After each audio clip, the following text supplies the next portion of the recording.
Hello everyone, ఇలాంటి videos ముందుగా కావాలి అనుకుంటే వెంటనే మా ఛానల్ని సబ్స్క్రైబ్ చేసుకోండి. అప్కమింగ్ రివ్యూలోకి వెళ్ళిపోదాం. కావ్య ఒక షాప్కి వెళ్ళి ఇక కొన్ని పేపర్స్, పెన్స్, అలా ఇక డిజైన్ వేయడానికి కావలసిన వస్తువులన్నీ కొనుక్కొని ఇక ఇంటికి వస్తారు. ఇంటికి రావడంతోనే ఇక అపర్ణాదేవి అలాగే ధాన్యలక్ష్మి ఇక అందరిని చూసి పాపం బాధపడతారు. అత్తయ్య అని చెప్పి కౌగిలించుకుంటారు. ఏంటి కావ్య, ఎందుకు ఎమోషన్ అవుతున్నావు? నువ్వు నీలా ఉంటేనే నాకు ఇష్టం.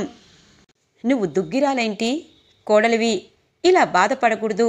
నువ్వు తప్పు చేయలేదు. నీ పుట్టింటికి వచ్చి నువ్వంటే ఏంటి అన్నది నా కొడుక్కి తెలిసేలా చేశావు అని అంటుంది అపర్ణాదేవి. అత్తయ్య, సాటి ఆడపిల్ల అని ఇంటికి వచ్చినా మీరు నన్ను క్షమిస్తున్నారు.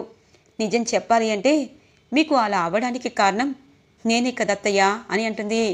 ఆపుతావా? తప్పు చేయకపోయినా తప్పు నీ మీదేసుకోవడం నీకు సరదానా? చేతిలో ఆ పేపర్లు, ఆ డిజైన్స్ వేయడానికి పెన్నులు అన్నీ కొనుక్కొని తెచ్చుకున్నావు అంటే ఇక్కడే ఉండాలని నిర్ణయానికి వచ్చావా అని అంటారు అపర్ణాదేవి. అత్తయ్య, ప్రతిసారి నా భర్త గురించి మీ అందరికీ చెప్పలేను, కానీ మీకే అర్థమైంది. నేనంటే ఏంటి అన్నది నాకైనా తెలియాలి కదా అని అంటుంది. ఓ, నువ్వు డిజైన్స్ వేసి ఇప్పుడు కంపెనీని ఉద్ధరించాలని పుట్టింట్లో ఉంటావా అని అంటుంది రుద్రాణి. చూడండి రుద్రాణి గారు, ఎవరైనా ఇంటికి వస్తే ఖచ్చితంగా వాళ్ళతో మర్యాదగా ప్రవర్తించాలి. మీరు నా కోసం వచ్చినందుకు నాకు సంతోషంగానే ఉంది.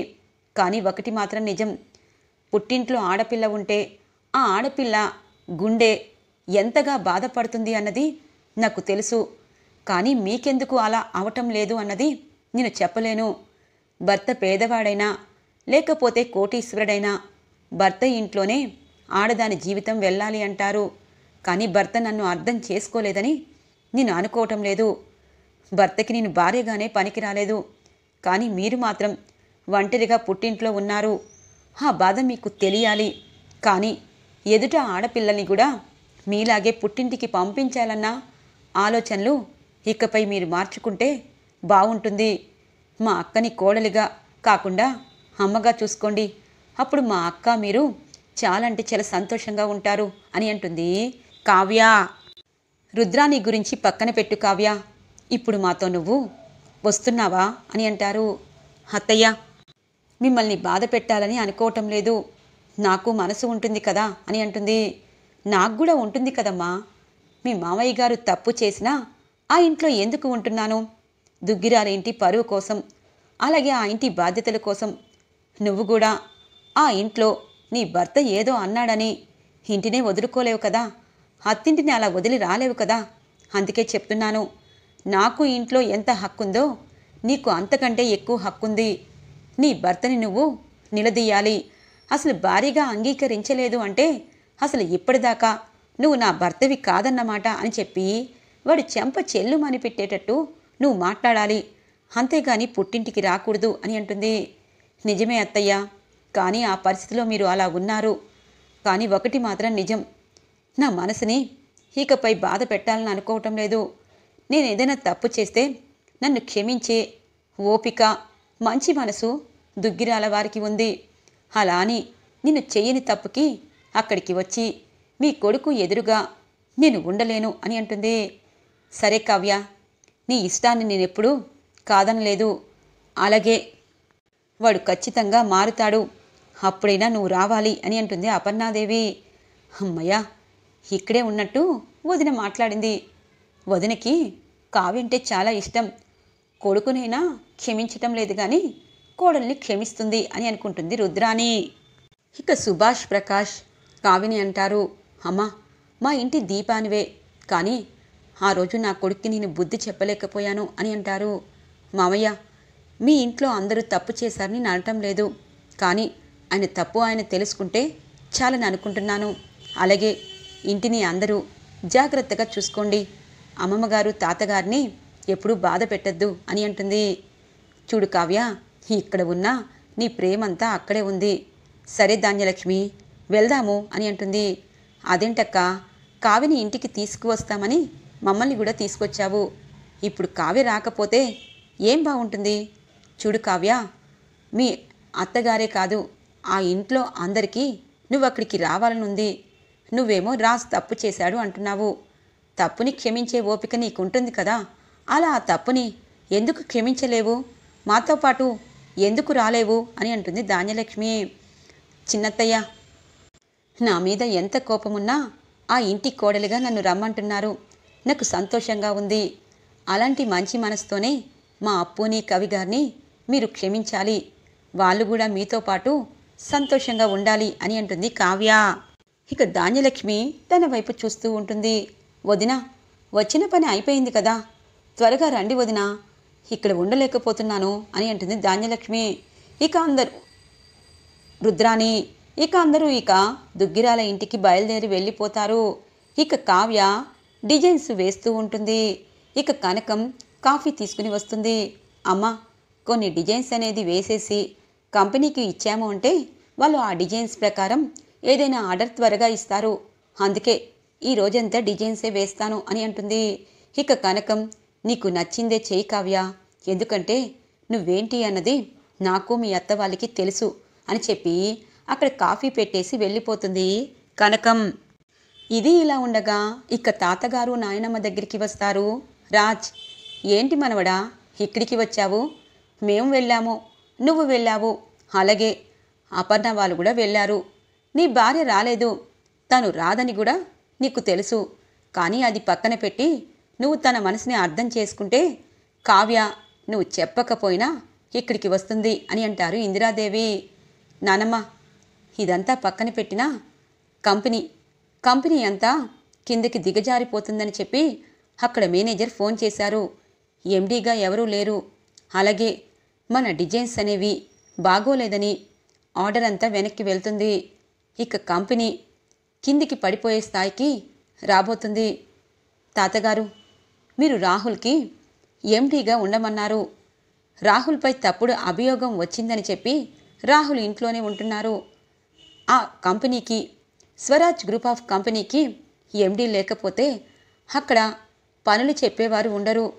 అందుకే తాతగారు, మీరు ఏదైనా మంచి నిర్ణయం తీసుకోవాలి అని అంటారు. కంపెనీ కోసం నువ్వు ఆలోచిస్తున్నావు, అలాగే నీ భార్య కావ్య కూడా ఆలోచించింది. తను ఆలోచించకూడదని నువ్వు అనుకున్నావు, కానీ ఇప్పుడు కంపెనీ బాధ్యతలు నీకే ఇస్తాను అంటే నువ్వు చేస్తావా అని అంటారు సీతారామయ్య గారు. తాతయ్య, పిన్ని విషయంలో నేను ఆలోచిస్తున్నాను, ఇంటిని ముక్కలు చేయకూడదని అనుకుంటున్నాను అనగానే, చూడు రాజ్, ధాన్యలక్ష్మి ఏంటి అన్నది నాకు తెలుసు. ధాన్యలక్ష్మి ఈ ఇంటి కోసం ఎన్నో చేస్తుంది. ఏదో తన కొడుకు కోడలపై బాధతో అలా అనింది. అలా అని నువ్వు ఇష్టం లేదని భార్యని బయటికి పంపించేసినా నువ్వు బాధపడాలని కోరుకోవటం లేదు. కంపెనీ విషయంలో ఇప్పుడు మళ్ళీ నువ్వు తిరిగి ఎండీగా వెళ్తే నువ్వు వెళ్ళొద్దని చెప్పే హక్కు అర్హత ఎవరికీ లేదు అని అంటారు ఇందిరాదేవి. సరే తాతయ్య, ఈ రోజు నుండి నేను మళ్ళీ తిరిగి కంపెనీకి వెళ్తాను, కానీ ఇంట్లో గొడవలేమైనా అయితే అని అంటారు. నువ్వేమీ భయపడద్దు, నీ భార్య వెళ్ళిపోయిందని బాధ కంటే ఇంట్లో వాళ్ళ మీద ప్రేమే ఎక్కువైంది అని అంటారు నాయనమ్మ. సరే నాయనమ్మ అని చెప్పి రాజిక ఆఫీస్కి బయలుదేరి వెళ్ళిపోతారు. ఇది ఇలా ఉండగా కావ్య డిజైన్స్ వేస్తూ ఉండగానే సంజయ్ వస్తారు. కొన్ని డిజైన్స్ తీసుకుని వెళ్తారు. ఇక పెద్ద కంపెనీకి ఆ డిజైన్స్ చూపించడంతో వాళ్ళు ఆ డిజైన్స్ని మెచ్చుకొని కావ్యకి చాలా అంటే చాలా డిజైన్స్ వేయమని ఆర్డర్ వస్తుంది. ఇక సంతోషంగా, అమ్మ కావ్య, అడ్వాన్స్ కూడా ఇచ్చారు, నీ డిజైన్స్కి తిరిగే ఉండదు, ఆ కంపెనీ లాభాల బాట పడుతుంది కూడా, అందుకే నువ్వు డిజైన్స్ వేసి చేయాలి అని అంటారు. కావ్య చాలా సంతోషపడుతూ ఉంటుంది. ఇటువైపు రాజ్ ఆఫీస్కి వస్తారు. డిజైనర్ శృతి పెళ్లి చేసుకోవాలని చెప్పి ఇక తను లీవ్లో ఉండడంతో కొత్త డిజైనర్ ఎవరు ఉండకపోవడంతో పిచ్చి పట్టినట్టు అనిపిస్తుంది రాజ్కి. ఇక కంపెనీలో ఇచ్చిన ఆర్డర్స్ అన్నీ వెనక్కి వెళ్తాయని చెప్పి ఇక మేనేజర్ చెప్తూ ఉంటే రాజ్ బాధపడతారు. ఇదేంటి, కంపెనీకి సరైన ఎండీ లేకపోతే కంపెనీ ఈ పరిస్థితికి వస్తుంది. మంచి డిజైనర్ కోసం పేపర్లో యాడ్ ఇవ్వాలి. అయినా మన డిజైన్స్ వేసిన వారు లేకపోయినా పాత డిజైన్స్ కూడా ట్రెండీగా ఉంటాయి కదా, మరి అలాంటప్పుడు ఆర్డర్స్ వెనక్కి తీసుకుంటున్నారేంటి అని అంటారు రాజ్ మేనేజర్తో. సార్, మీకు ఒకటి తెలుసా, పెద్ద కంపెనీ వాళ్ళు కొత్త కొత్త డిజైన్స్ వేసే వాళ్ళని పట్టుకొని మంచి మంచి డిజైన్స్ మార్కెట్లోకి వదిలేశారు. ఒక్కరోజు చాలు కదా సార్, ఆ డిజైన్స్ చూసి ఇక మనకి ఆర్డర్ పెట్టిన వాళ్ళంతా వెనక్కి తీసుకుని ఆ కంపెనీకి ఆర్డర్ పెట్టారు. అందుకే మన కంపెనీ నుండి ఆర్డర్స్ అన్నీ వెళ్ళిపోయాయి. ఇదే జరిగితే మన కంపెనీని మనం ఏమీ చేయలేము, చేతులు చేజారిపోతుంది అని అంటారు మేనేజర్. ఇక రాజ్ అంటారు, ఎంత క్లిష్టమైన పరిస్థితి అయినా కంపెనీ దుగ్గిరాల ఇంటి పరువు ప్రతిష్ట కాపాడే ఈ Swaraj group of industry number 1గానే ఉంటుంది. అలాగే కొత్త డిజైన్స్ వేసేవాళ్ళు ఎక్కువ శాలరీ అడిగినా సరే ఆ డిజైన్స్ అనేవి అంతకంటే బాగా ఉండాలి అని అంటారు రాజ్. సరే సార్ అని అంటారు మేనేజర్. ఇది ఇలా ఉండగా కళ్యాణ్ అప్పు కనకం ఇంటికి వస్తారు. అక్క, డిజైన్స్ అన్నీ వేసి హ్యాపీగా ఉన్నావు, కానీ నువ్వు ఇలా హ్యాపీగా ఉండడం నాకు ఇష్టమే, కానీ బావ వచ్చినప్పుడు వెళ్తే బాగుండేది కదా అని అంటుంది అప్పు. అవునదినా, అన్నయ్య గురించి నీకు తెలుసు కదా అని అంటారు కవి. చూడండి, మీరు ఇక్కడికి వచ్చినందుకు నాకు చాలా సంతోషంగా ఉంది. అమ్మా, నాన్న, అప్పు కొత్తగా పెళ్ళయి ఇంటికి వచ్చింది, అప్పుకు జరగాల్సిన ముచ్చట్లేమీ జరగలేదు అని అంటుంది. అక్క, నువ్వు టాపిక్ డైవర్ట్ చేస్తున్నావు అనగానే మరేం చేయనే, కవిగారు ఎందుకు బయటికి వచ్చారు అన్నది అర్థమైతే నేనెందుకు వచ్చానన్నది నీకు అర్థమవుతుంది అనగానే ఇంతలో ఇక కనకం ఉప్మా తీసుకుని ఇక కళ్యాణ్కి, అప్పుకి, కావికి ఇస్తుంది. ఆ డిజైన్స్ అనేవి పక్కన పెట్టి ముందు జీడిపప్పు ఉప్మా తినవే అని అంటుంది. ఇక జీడిపప్పు ఉప్మాని గుర్తు చేసుకొని రాజ్ పరిగెత్తి వెళ్ళడం గుర్తు చేసుకుంటుంది. ఇక తన మనసులో రాజుని ఊహించుకుంటూ ఇక ఉప్మా తినేలోపు వామిటింగ్స్ వస్తుంది కావ్యకి. ఒక్కసారిగా బయటికి వచ్చి వాంతులు చేసుకుంటుంది. అమ్మ కావ్య, ఏమైంది అని అంటారు. అమ్మ, నాకు కూడా తెలియటం లేదు అనగానే వదిన, పక్కనే డాక్టర్ ఉన్నారు, తీసుకుని వస్తాను అని చెప్పి గబగబా కళ్యాణ్ డాక్టర్ని తీసుకుని వస్తారు. ఇక కావ్యని పరీక్ష చేసిన డాక్టర్ అంటారు, కనకం, త్వరలో నువ్వు అమ్మమ్మవి కాబోతున్నావు, కావ్య తల్లి కాబోతుంది అని చెప్తారు డాక్టర్. ఒక్కసారిగా కనకం అలాగే కృష్ణమూర్తి, కళ్యాణ్ అప్పు సంతోషపడతారు. ఇక కావ్య కూడా సంతోషపడుతుంది. అమ్మ కావ్య, నువ్వు కడుపుతో ఉన్నావు, దుగ్గిరాల ఇంటి వారసుని మోస్తున్నావు అని అంటుంది కనకం. వదిన, ఎంత మంచి శుభవార్త, నిజంగా నువ్వు తల్లివి కాబోతున్నావంటే ఇక అన్నయ్య సంతోషంతో ఎగిరిగంతేస్తాడు అనగానే ఇక కావ్య రాజ్ గురించి ఆలోచిస్తూ ఉంటుంది. ఇక కళ్యాణ్ అలాగే అప్పు ఇక కావ్య కడుపుతో ఉందన్న నిజాన్ని తెలుసుకొని హ్యాపీగా ఫీల్ అయ్యి ఇంటికి వెళ్ళిపోతారు. నైట్ అవుతుంది. రాజ్ చిరాగ్గా ఆఫీస్ నుండి వస్తారు. ఇక దుగ్గిరాల ఫ్యామిలీ అంతా రాజ్ని అడుగుతుంది, ఎందుకు ఇంత చిరాగ్గా ఉన్నావు, కంపెనీ ఏమైంది అని అడుగుతారు అపర్ణాదేవి. మమ్మీ, కంపెనీలో చాలా ప్రాబ్లమ్స్ ఉంటాయి, అవి ఇప్పుడు ప్రాబ్లమ్స్లా అనిపిస్తాయి, అందుకే నేను కొంచెం ఎక్కువ టైం ఆఫీస్లో గడిపిస్తున్నాను, అలాగే ఆఫీస్ ప్రాబ్లమ్స్ సాల్వ్ అయితే ఇంట్లోనే ఉంటాను అని అంటారు. అలా అయితే భోజనం కూడా మానేసినంత ఇంపార్టెంట్ వర్కా రాజ్, నువ్వు రా అని చెప్పి ఇక ధాన్యలక్ష్మి భోజనం వడ్డించాలని చూసేసరికి కళ్యాణ్ వస్తారు. అన్నయ్య అన్నయ్య అని అంటారు. అందరూ కళ్యాణ్ని చూసి ఒక్కసారిగా షాక్ అవుతారు. అన్నయ్య, కంగ్రాచులేషన్, నీకొకటి తెలుసా, నువ్వు తండ్రివి కాబోతున్నావు, వదిన కడుపుతో ఉంది అని అంటారు. దుగ్గిరాల ఫ్యామిలీ అంతా సంతోషపడిపోతూ ఉంటారు. అన్నయ్య, ఇంకా ఏంటి ఇక్కడే ఉన్నావు, వదిన దగ్గరికి వెళ్ళు అన్నయ్య, వెళ్ళు, నీకోసం వదిన ఎదురు చూస్తూ ఉంటుంది అని అంటారు కళ్యాణ్.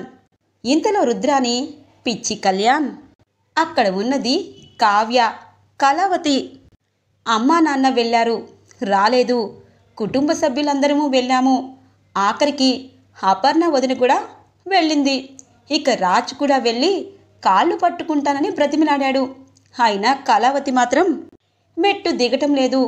ఇప్పుడు రాజ్ అక్కడికి వెళ్తే మీ వదిన మూకాన తలిపేస్తుంది, ఎందుకంటే తనకి ఇంటి క్షేమం అస్సలు అవసరం లేదు, రాజ్ కనిపెట్టేశాడని నిజం తెలుసుకుంది, ఇక తన ఆటలు సాగవని ఇక్కడికి రావాలని మనసులో ఉన్నా కావాలని బెట్టు చేస్తుంది, అంటే ఈ ఇంటి ఆస్తినంతా తనకు రాసివ్వాలి, అలాగే తన భర్తకి ఎలాగూ ఎండీగా పోస్ట్ ఇచ్చేశారు కాబట్టి ఇప్పుడు తను ఇక్కడ యువరాణి కావాలి, అందుకే అందుకే బెట్టు చేస్తుంది అని అంటుంది రుద్రాణి.